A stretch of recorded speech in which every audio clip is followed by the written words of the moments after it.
What's up, investors? It's the Russian dude. For almost 4 years now, the Kremlin has tried to convince everyone that its war in Ukraine is sustainable, controllable and, most importantly, profitable for those willing to participate.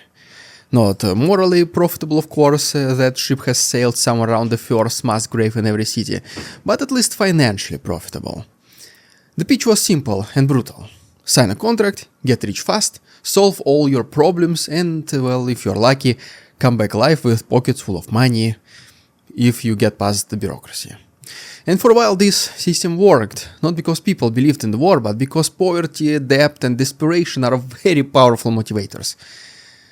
Until recently, because now something has cracked. Quietly, without speeches or announcements. And so, just like this, Russian regions have started slashing sign-up bonuses, in some places by half, in others by 3 or even 4 times.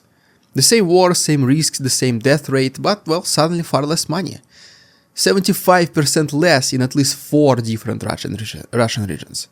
And that tells us far more about the real state of Russia's war economy than any victory parade ever could. So today, let's talk about why these bonuses are being cut, what it reveals about Moscow's finances, how regions are being turned into a devouring system where lives have different price tags, and why this shift marks the beginning of a far more dangerous phase of forced and coerced recruitment.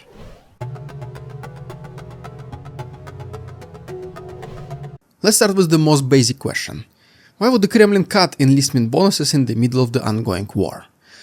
Especially when recruitment numbers are already collapsing, so fewer soldiers, well, you can kinda afford to pay more, no? On paper it makes sense.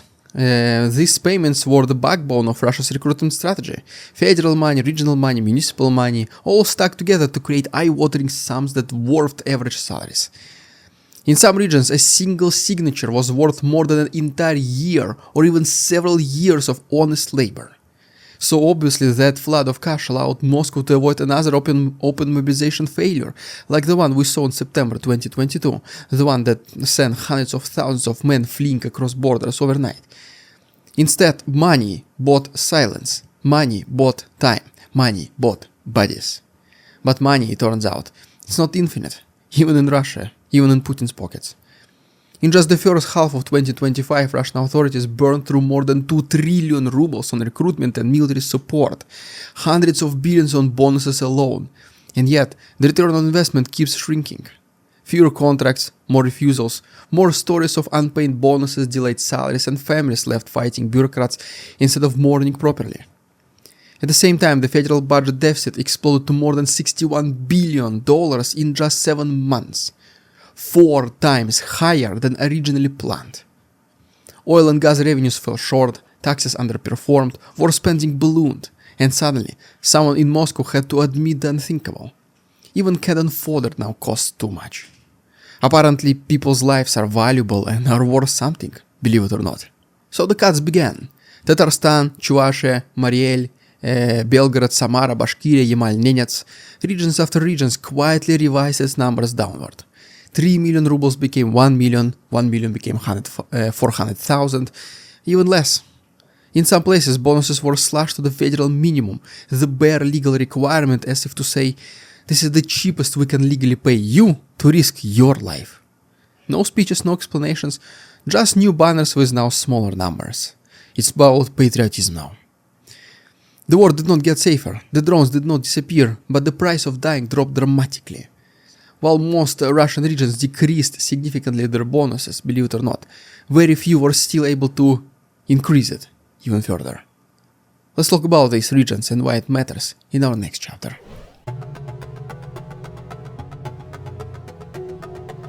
Now here is where things get truly grotesque.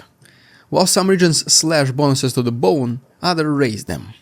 In other republic, the price of soldiers collapses, in another it spikes upward. Same uniform, same front line, same chance of ending up on a black bag, but radically different pay. This is not chaos, this is policy at this point. Russia has effectively created a recruitment caste system where your value as a future corpse depends entirely on your postal code. In poorer regions that have already been bled dry, places with catastrophic casualty rates and shrinking male populations, well, the money dries up fast, first. Why? Because these regions are politically safe. They protest less, if any. They have fewer journalists, fewer lawyers, fewer people who can push back. The news out of these regions, they do not reach Moscow. So Moscow knows it, so it can squeeze them harder without consequences. And meanwhile, wealthier or strategically sensitive regions get temporary boosts, flashy campaigns, limited time offers, saying that sign before the end of the month, act now, last chance, like some kind of a clearance sale but for human lives. And this regional inequality is not something new. Russia has always treated its periphery as expendable. But the war has formalized it, institutionalized it, turned it to spreadsheets. In fact, the Kremlin is basically saying some lives are worth 3 million rubles, others are barely worth 400,000. So guess what? People obviously notice. They compare, they talk, they understand exactly what it means when their region's bonus gets cut while another region gets raised. It means they are running out of people like you. It means that the Kremlin simply does not care. This system exposes the lie at the heart of the recruitment propaganda. The state pretends this is a voluntarily everything, free market of contracts and incentives, but real markets do not assign wildly different prices to identical risk based purely on geography. This is not a labor market, it's a triage, and poorer regions are always the first ones on the chopping block. But just how is the Russian propaganda even able to still brainwash people after almost every single Russian family person has witnessed the hopelessness and the meaninglessness of this war? Most come injured or don't come at all from the front lines. There is no clear end date, nothing. The pay is shrinking. So what is it that they are saying to the Russian men to keep them steadily flowing into the recruitment offices? Let's try to answer this question in our next chapter.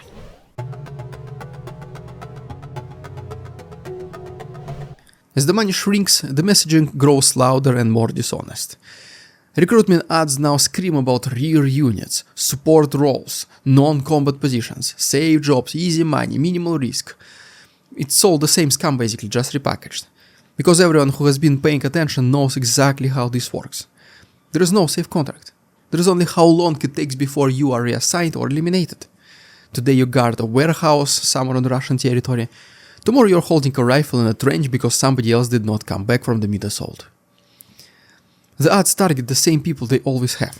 Those drowning in microloans, those who lost their jobs, those who could not pay child support, those whose parents burned through their savings in medical treatments or funerals, people with no cushion, no safety net, just fear and debt. And now, instead of promising wealth, the state promises just a relief, a temporary one. They don't say it, of course, but we all know it. As some kind of a way out. Cancel debts, fast cash, stability. But the irony is vicious. The war that destroyed the economy is now marked as the solution to the economic ruin it caused. But even this is failing. Analysts track the numbers and they tell a very brutal story. Contract signings in 2025 dropped to their lowest level in 2 years. Tens of thousands fewer records compared to the same period last year. Even as advertising surged by 40%, because more ads, more money spent, means fewer volunteers. That's not inefficiency, that's exhaustion. People are no longer buying what the state is selling. They have seen too much, they have heard too many stories. They know too many names etched into cheap gravestones, and some of these names end up to be the people they knew.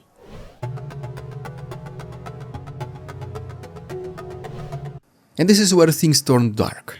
Because when money stops working, force takes its place. We have already seen the outlines of what comes next. Conscripts pressured to signing contracts after a few months of service, legal loopholes tightened, exemptions quietly removed, recruitment quotas enforced more aggressively. In some regions, payments are not just reduced, they are suspended entirely due to so-called budget uncertainty. Basically translated as, we don't know how many of you we will need to sacrifice next, so just wait. Yakutia region case, for example, is especially revealing. Payments paused because officials could not forecast demand. Just think about this for a second. We're talking about human lives, by the way. They cannot predict how many men will be sent to war and die. But the war itself continues without pause, which means the system is slipping out of control. When bonuses vanish altogether, recruitment does not stop, it just mutates. It becomes coercion. It becomes blackmail, administrative pressure, police visits, court summons, sudden stops on the streets, voluntary contracts signed under threat. This is not a temporary glitch, it's a structural decay. Russia's war machine has entered a phase where it cannot afford peace, cannot afford victory, and increasingly cannot afford recruitment either. The money is simply running out. The regions are exhausted, the population is shrinking, and the state's answer is not to stop, but to squeeze harder, pay less, and demand more. The cuts to enlistment bonuses are not a budget adjustment, they're a confession, a silent admission that the war is eating Russia alive from the inside, that the strategy of buying obedience has reached its absolute limits, that even blood money has become unsustainable. What we are witnessing right now is the transition from incentivized participation to enforced compliance. Simple as that. From bribery to pressure, from promises to threats. And here is the most important probably part. Once a state starts lowering the price of human life, guess what? It never raises again. If people agreed to fight for this money, why pay more? The number on the poster may change, but the logic stays the same. You're expendable. Your region is expendable. Your future is ours. We decide what you will live or not. And the less money they're willing to pay you, the more obvious the truth becomes. This is not the end of Russia's recruitment system. No, it's the beginning of something far uglier. Well, there you have it, guys. If you haven't done so already, please subscribe to my channel for more videos like this. If you wish to support our work, links down below. For example, you can become a Patreon member or YouTube channel member. You will unlock a special badges next to your names and also special icons and memes, emojis, I mean. The links are down below. Thanks so much for watching. See you tomorrow.